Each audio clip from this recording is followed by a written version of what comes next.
Hello दोस्तों, स्वागत करता हूं आपको अपने चैनल स्टडी पॉइंट पर। और पिछले वीडियो में हमने बात किया था रियल नंबर के बारे में। इसमें हमने सीखा था कि वास्तविक संख्याएं क्या होती हैं या पूर्ण संख्याएं क्या होती है, प्राकृतिक संख्याएं, ये सभी हमने सीखा था। तो इस वीडियो में हमारा जो शेष पार्ट रह गया था यूक्लिड विभाजन परिमेय इका। तो सबसे पहले हम जानेंगे यूक्लिड विभाजन परिमेय का क्या होता है, और उसमें जानने से पहले सबसे हमें जानना है कि परिमेय इका क्या होता है। परिमेय इका से पहले आप लोग परमेय सुने होंगे ना, परमेय कक्षा 9 में पढ़ाया होगा परमेय। तो परमेय जो होता था वो एक सिद्ध किया हुआ पार्ट होता था, और उसी सिद्ध किए हुए पार्ट को हम लेकर इसी दूसरे पार्ट को हम सिद्ध किया करते थे। तो वैसे ये परिमेयका का मतलब भी होता है कि जो ये परिमेयका होता है वो एक सिद्ध किया हुआ कथन होता है। क्या होता है? एक सिद्ध किया हुआ कथन होता है, जिसके थ्रू हम किसी अन्य कथन को सिद्ध करने में प्रयोग करते हैं। ठीक है, सिद्ध किया हुआ कथन होता है जिसका प्रयोग हम अन्य कथन को सिद्ध करने में प्रयोग करते हैं। अब चलिए यूक्लिड विभाजन परिमेयका समझने के लिए सबसे पहले हम दो धन पूर्णांक लेते हैं। दो धन पूर्णांक, एक तो हमारा 31 है और एक हमारा है 5। ये दो धन पूर्णांक है। तो दो धन पूर्णांक लेंगे और इसमें से हमारा बड़ा है क्या? 31 बड़ा है 5 से। फिर क्या करेंगे हम? 31 को डिवाइड करेंगे 5 से, तो 5 छम्मा 30, एक आ गया। तो जो एक होगा या तो 0 से बड़ा होगा, एक होगा 0 से बड़ा होगा, और या तो 0 के बराबर। यानी यहाँ पे जो संख्या आ सकती है वो या तो 0 आ सकती है या 0 के बराबर आ सकती है, या 0 के बराबर आ सकता है या 0 से बड़ा आ सकता है। 0 से छोटा नहीं हो सकता। ठीक है, लेकिन ये जो r रहेगा, ये है, ये कभी भी इससे बड़ा नहीं होगा, यानी इस 5 से ये छोटा रहेगा। ये होता है हमारा। अब चलिए इसे ही हम थोड़ा और इम्प्रूव करते हैं, और इसके अकॉर्डिंग हम यूक्लिड विभाजन परिमेयका को समझते हैं। यूक्लिड विभाजन परिमेयका का मतलब, हमने दो धन पूर्णांक ले लिए, एक ये और एक बी। देखिए, जब हमने इन दो धन पूर्णांकों को हल किया तो हमें दो अद्वितीय हल, ये वाला और ये वाला प्राप्त होता है, ये वाला। तो ये कभी भी, ये जो होगा वो 0 से बड़ा होगा या तो 0 के बराबर होगा, लेकिन जो इसका मान होगा वो इससे क्या होगा? बड़ा कभी नहीं हो सकता। ठीक है, तो हमने क्या ले लिया? दो धन पूर्णांक, एक ये और बी ले लिया। अब इसमें से हमें जो बड़ा है, ये बड़ा है। फिर हमने क्या किया? ये को b से भाग दे दिया, मान लिया हमने, ये q टाइम गया, और यहाँ पे जो शेष आ गया वो आ गया r, शेष आ गया r, और एक ये आ गया शेष r। अब देखिए यहाँ एक बात और समझ जाए, यहाँ पे जैसे हमने डिवाइड किया तो हम 31 को ऐसे लिख सकते हैं, 31 बराबर 5 × 6 और प्लस शेषफल को जोड़ लेंगे। हम 31 को ऐसे भी लिख सकते हैं। तो हमने क्या किया? दो धन पूर्णांक ये और बी लिया, फिर उसे, इसमें ये बड़ा था बी से, तो हमने बी से भाग किया ये को, और हमें क्यू और आर दो अद्वितीय हल प्राप्त हुए। क्यू और आर दो अद्वितीय हल प्राप्त हुए। इतनी बात समझ में आई? देखिए, दो अद्वितीय हल प्राप्त हुए। उसके बाद हम इसे ये को कैसे लिख सकते हैं? भाई जैसे वहाँ पे लिखे थे ऐसे ये को हम क्या लिख सकते हैं? ये बराबर लिख सकते हैं b = q और प्लस r, और फिर हम लिखेंगे r, ये जो होगा 0 greater than r and equal r, या हो सकता है 0 जो होगा, r जो होगा वो 0 से बड़ा होगा या तो 0 के बराबर होगा, और जो r का मान होगा वो भाजक b से क्या होगा? भाजक b से छोटा होगा। तो ये जो हमें प्राप्त होता है, ये वाला, ये इक्वेशन जो हमें प्राप्त होता है, यही और कुछ नहीं, ये यूक्लिड विभाजन परिमेय है, यूक्लिड विभाजन परिमेय का। तो आई बात समझ में आओ, यूक्लिड विभाजन परिमेय का मतलब होता है कि यह एक सिद्ध किया हुआ कथन होता है जिसका हम प्रयोग किसी अन्य कथन को सिद्ध करने में करते हैं, और उसके बाद हमने दो धन पूर्णांक ये और बी ले लिया, और उसे इस जिसमें ये बड़ा था बी से तो हमने बी डिवाइड किया ये से, और क्यू टाइम गया और आर रिमेनिंग बच गया। तो इसके बाद हमारा जो ए को हम लिख सकते हैं B into Q plus R, और जो आर का मान होगा वो 0 से बड़ा होगा या तो 0 के बराबर होगा, और जो आर का मान होगा वो भाजक बी से छोटा होगा। इतनी बात समझ में? तो ये होता है हमारा यूक्लिड विभाजन परिमेय का। ठीक है, अब चलिए आगे समझ। चलिए दोस्तों, हम समझ रहे हैं यूक्लिड विभाजन एल्गोरिथम। अब यूक्लिड विभाजन एल्गोरिथम, तो एल्गोरिथम सबसे पहले क्या होता है? तो एल्गोरिथम जो होता है, यूक्लिड विभाजन एल्गोरिथम, आप कह सकते हैं कि ये जो होता है दो धनात्मक पूर्णांकों का या धनात्मक पूर्णांकों का, दो हो या तीन हो, दो धनात्मक पूर्णांकों का आप लिख सकते हैं, दो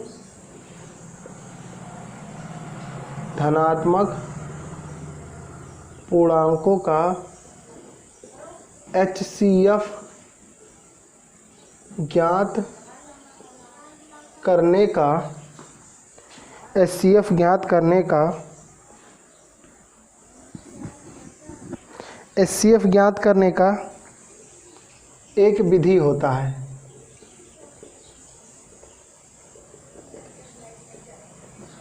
तो अगर यूक्लिड विभाजन एल्गोरिथम पूछा जाएगा तो आप बोल सकते हैं कि यह दो धनात्मक पूर्णांकों का HCF ज्ञात करने का क्या होता है? एक विधि होता है।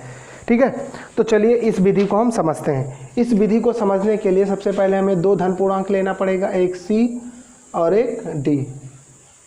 हमें C और D लेना पड़ेगा, और इसमें तो जो है हमारा वो C बड़ा है D से। फिर क्या करेंगे? D को डिवाइड करेंगे किससे? C से, और ये Q टाइम जाएगा और यहाँ पे R रिमेनिंग बच जाएगा, R रिमेनिंग बच जाएगा। अगर इस R का मान 0 नहीं आ रहा है, इस R का मान 0 नहीं आ रहा है, तो हम क्या करेंगे? फिर इस R को भाग करेंगे किससे? भाजक D से। किससे? भाजक D से। अब देखिए इतने पार्ट को हम कैसे लिख सकते हैं? इतने पार्ट को C को हम लिख सकते हैं फर्स्ट चरण। देखिए, या हम बोल सकते हैं, देखिए फर्स्ट चरण पहले देख लीजिए फिर बाद में समझते हैं। C को हम लिख सकते हैं D into Q plus R, ये पहला स्टेप हुआ। फिर उसके बाद अगर ये R का मान 0 नहीं आ रहा तो फिर हम भाजक D से हम क्या करेंगे? भाग करें, भाजक D से भाग करें। R को भागिए, फिर Q टाइम गया, ये Q2 टाइम गया, और यहाँ R2 जो है रिमेनिंग बच गया, R2 रिमेनिंग बच गया। अब इस दूसरे सेकंड मेथड में हम D को क्या लिख सकते हैं? R into Q2 plus R2, ये लिख सकते हैं ना, ये लिख सकते हैं।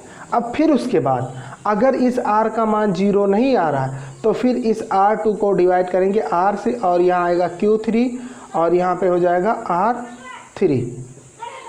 R3, और इस R को हम लिख सकते हैं तीसरे स्टेप में, इस R को हम लिख सकते हैं R2 इंटू Q3 और प्लस R3, ये लिख सकते हैं। देखिए ये पहला स्टेप, ये तीसरा स्टेप, ये दूसरा स्टेप, ये पहला स्टेप, और ये प्रक्रिया जब तक हम करते रहेंगे जब तक कि ये रिमेनिंग जो है, शेष जो है वो 0 ना हो जाए, जब तक हम ये प्रक्रिया करते रहेंगे। तो यही जो ये चरणों में जो ये हम लिख रहे हैं, यही होता है क्या? यूक्लिड विभाजन एल्गोरिथम। मतलब चरणों में लिखना ही यूक्लिड विभाजन एल्गोरिथम कहलाता है। आई बात समझ में? तो ये होता है यूक्लिड विभाजन एल्गोरिथम। अब चलिए इसे हम समझने के लिए याद रखना, ये जब तक प्रक्रिया चलती रहेगी जब तक कि शून्य ना हो जाए। अब देखिए इस नियम को हम समझने के लिए एक एग्जाम्पल लेते हैं। जैसे बोल दे हमसे कि कोई सवाल है, एक सवाल ले लेते हैं, एक सवाल है पहला, हम सवाल ले लेते हैं। चलिए एक सवाल लेते हैं कि मैंने 1656 ले लिया, 1656 और उसके बाद 4025, इसका क्या निकालना, HCF या मासापा। HCF निकालना है किस विधि से, यूक्लिड विभाजन एल्गोरिथम विधि से। तो इसमें सबसे पहले हम छाटेंगे बड़ा कौन है, तो बड़ा ये है। तो हम क्या करेंगे, 1656 को डिवाइड करेंगे 4025। अब देखिए, अब कितनी टाइम जाएगा, ये जाएगा हमारा 2 टाइम, क्योंकि 16 दूना 32 और 16 अगर 3 बार ले जाएंगे तो 16 3 48 ज़्यादा हो जाएगा। 16 दूना 32, तो 32 और 1 33, 3312 हो जाएगा। कितना हुआ, 3312। और 3312 में से यहाँ 3 हो जाएगा और यहाँ बचेगा क्या, 12, 12 में से 2 में से 1 गया 1, और यहाँ बचा कितना, यहाँ 9, 2 में से 1 गया 1, यहाँ बचा 10, 10 में से 3 गया 7, कितना बच गया 713। अब इसमें पहले स्टेप में हम क्या लिख सकते हैं, पहले स्टेप में 4025 को लिख सकते हैं, क्या लिख सकते हैं, 1656 गुणे 2 और प्लस 713, ये लिख सकते हैं ना, ये लिख सकते हैं। उसके बाद अब अभी हमारा नहीं कट रहा है, तो हम क्या करेंगे, ये स्टेप पहला हम यहाँ लिख दे रहे हैं, पहला स्टेप यहाँ लिख दे रहे हैं। देखिए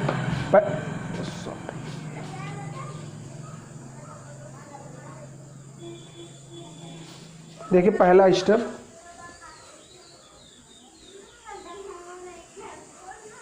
देखिए पहला स्टेप हम थोड़ा इधर लिख देते हैं, थोड़ा इधर देख लीजिए।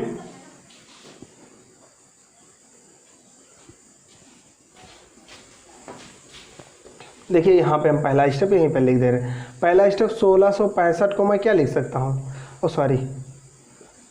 4025 को मैं क्या लिख सकता हूँ, 1656 इंटू 2 और प्लस 713 लिख सकते। अब इस 713 को हमने कहा कि जब तक ये चलता रहेगा, जब तक कि ये रिमेनिंग पार्ट शेषफल 0 ना आ जाए, तो फिर भाग करेंगे 1656।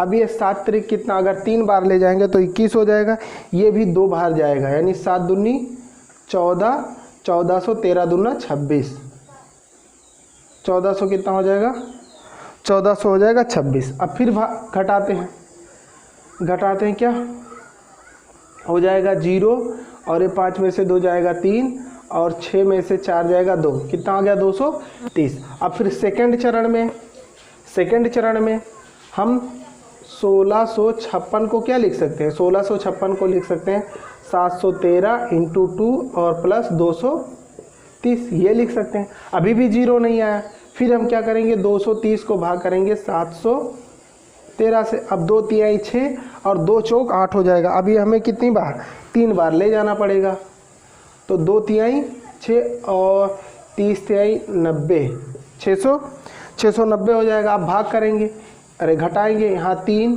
और यहाँ 11 में से 9 गया, 2 आ गया। अब फिर हम तीसरे चरण में इस 713 को क्या लिख सकते हैं, 230 और इंटू 3 और प्लस 23। अब भाग करेंगे 230 को, तो 23 दोहमा कितना हो जाएगा 230, और यहाँ आ जाएगा, ये ख़त्म हो जाएगा। और इस चौथे चरण में हम 230 को लिख सकते हैं 23 इंटू 10 और प्लस 0। अब ये 0 आ गया, अब यहीं से हमारा HCF निकल के आ जाएगा। ये जो 23 होगा, यहीं हमारा क्या हो जाएगा, 23 HCF होगा, यानी मासापा होगा।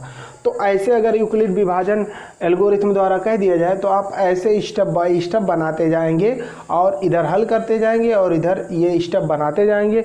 तो इसी मेथड को हम क्या कहते हैं, यूक्लिड विभाजन एल्गोरिथम द्वारा हल करना। तो उम्मीद करूँगा कि ये आपको समझ में आया होगा, अब इससे रिलेटिव हम क्वेश्चन लेकर आएंगे, ठीक है।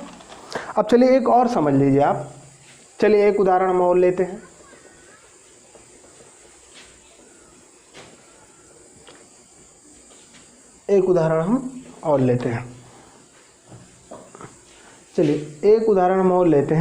एक हमारा है 180 और फिर 252 और उसके बाद 324 का HCF बताओ।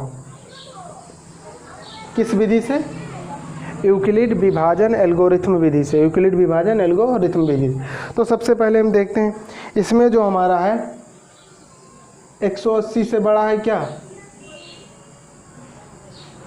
180 बड़ा है 252 से और 252 बड़ा है छोटा है 324 से। ये हो गया। तो सबसे पहले हम शुरू करते हैं 180 को डिवाइड करेंगे 225 से। 225 तो कितनी बार जाएगा? एक बार जाएगा, क्योंकि 2 बार ले जाएंगे तो ज़्यादा हो जाएगा। एक बार ले जाएं तो 180 2 आ गया और इधर 15 में से 8 गए, 8 7 कितना होता है? 15, 72 आ गया। अब फिर क्या करेंगे? अब देखिए 72 आ गया। अब फिर हम क्या करेंगे? पहले चरण में हम 252 को लिख सकते हैं क्या? 180 इंटू 1 प्लस 72। इस 72 को भाग करेंगे किससे? 180 से। 180 से अब भाग करेंगे तो 72 दूना कितना होता है? 72 एक बार तो जाना है, 72 दूना 144। यहाँ 6 आएगा, यहाँ बचा 7, 7 में से 4 जाएगा 3, 36 आ गया। अब इस हम दूसरे स्टेप में 180 को क्या लिख सकते हैं? 72 इंटू 2 और प्लस 36। अब इस 36 को भाग करेंगे 72 से तो 36 दूना 72। ये कट गया कि नहीं कटा? 0 आ गया। अब इसे हम लिखेंगे क्या? तीसरे चरण में हम लिखेंगे 72 को लिखेंगे 36 इंटू 2 प्लस 0। ये हो गया। अब फिर भाग करेंगे क्या? ये तो हमारा हो गया, यहाँ से निकल गया क्या हमारा? 36। अब इन दोनों से देखते हैं, इसको अब हम भाग करेंगे किसको? 324 से। किससे भाग करेंगे? 324 को। तो हम यहाँ पे कर देते हैं 180 डिवाइड बाई 324 से कितना बार ले जाएंगे? 18 दूना 36, ज़्यादा हो जाएगा, एक बार ले जाएंगे। 180 4 और 12 में से 8 गया 4 और यहाँ बचा क्या? 2 में से 1 गया 1, 144 आ गया। तो इसमें अगर हम चौथे चरण में देखें, अब इसके लिए पहला चरण अगर हम लिखेंगे तो 324 को हम लिख सकते हैं 180 इंटू 1 प्लस 144 लिख सकते हैं कि नहीं? अब 144 को हम भाग करेंगे किससे? 180 को। तो ये भी एक बार जाएगा 144। कितना आएगा? 6 और बचा 7, 7 में से 4 गया 3, 36। और फिर हम दूसरे चरण में लिख सकते हैं 180 को हम लिख सकते हैं 144 इंटू 1 प्लस 36। उसके बाद हम फिर भाग करेंगे क्या? 36 से भाग करेंगे इसको, 36 डिवाइडेड बाई 144। तो 36 दूना कितना होगा? 72 और 36 चौके 144 होता है। 0 आ गया। तो तीसरे स्टेप में यहाँ क्या हो जाएगा? 144 को हम लिख सकते हैं 36 इंटू 4 और प्लस 0। तो यहाँ भी 36 को 4 टाइम गुणा करते हैं तो 0 आ जाता है, 36 को 2 टाइम गुणा करते हैं तो 0 आ जाता है। तो यहाँ से हमारा ये कंक्लूजन निकल के आया कि जो 36 होगा वही हमारा क्या होगा? HCF होगा। तो ये हुआ हमारा HCF निकालने का तरीका। तो आप ऐसे भी केवल निकाल के कर सकते हैं, यानी भाग विधि से आप कर सकते हैं तो भी, लेकिन ये आप लिखेंगे तो ये हमारा हो जाएगा क्या? जो स्पेशल बोलेगा यूक्लिड विभाजन एल्गोरिथम द्वारा। तो आपको ये स्टेप पूरा लिखना पड़ेगा, नहीं तो आप केवल भाग विधि से ही निकाल सकते हैं। ठीक है, तो उम्मीद करूंगा कि ये आपको बहुत बेहतर तरीके से समझ में आया होगा। अब कल हम क्या करेंगे? इसके प्रश्नावली के क्वेश्चन करेंगे। ठीक है, तब तक के लिए जय हिंद, जय भारत।